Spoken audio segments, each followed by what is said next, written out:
The news cycle delivered a crushing volume of world-defining events in a matter of hours. Negotiators struck a fragile ceasefire in the Middle East. Federal agents uncovered a massive gold heist orchestrated from inside the CIA. And the Justice Department launched a perjury probe into a high-profile civilian. When we are fire-hosed with breaking alerts at this velocity, the natural human response is to process them as chaotic noise. We focus on the individual headlines and lose sight of the broader reality they represent. As this diagram illustrates, these are actually connected data points.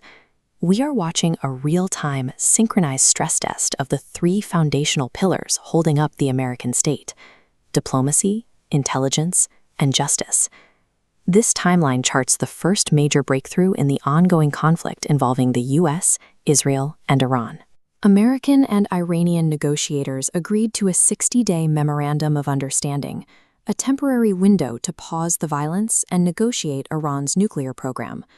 The global stakes of that pause are staggering. A confirmed deal reopens the Strait of Hormuz, releasing a massive bottleneck in the world's oil supply and stabilizing energy markets that have been rattled for weeks. But the friction on the ground is active. Just 24 hours ago, Iran fired a ballistic missile at a U.S. airbase in Kuwait. Kuwaiti air defenses intercepted the strike, avoiding American casualties, but the exchange proved how close the agreement is to total collapse. This creates a severe bottleneck of power. Negotiators can draft the framework at the table, but the legal reality of the ceasefire is completely frozen. The authority to ratify or kill this global agreement comes down to a single missing signature. Everything stops until President Trump makes a final decision. This scenario forces the executive branch to navigate a volatile contradiction, attempting to formalize a diplomatic peace deal while managing active military provocations. Our second pillar relies on absolute internal secrecy to function. The Central Intelligence Agency operates inside a fortress of strict protocols.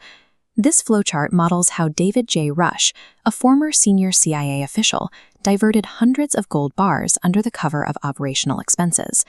When federal agents raided his Virginia home, they recovered exactly 303 gold bars, a $40 million theft. Investigators alleged the systemic failure started at the beginning. Rush reportedly maintained his position by entirely fabricating his military service and educational background, successfully bypassing the agency's internal vetting systems. The gold heist reveals a dangerous paradox at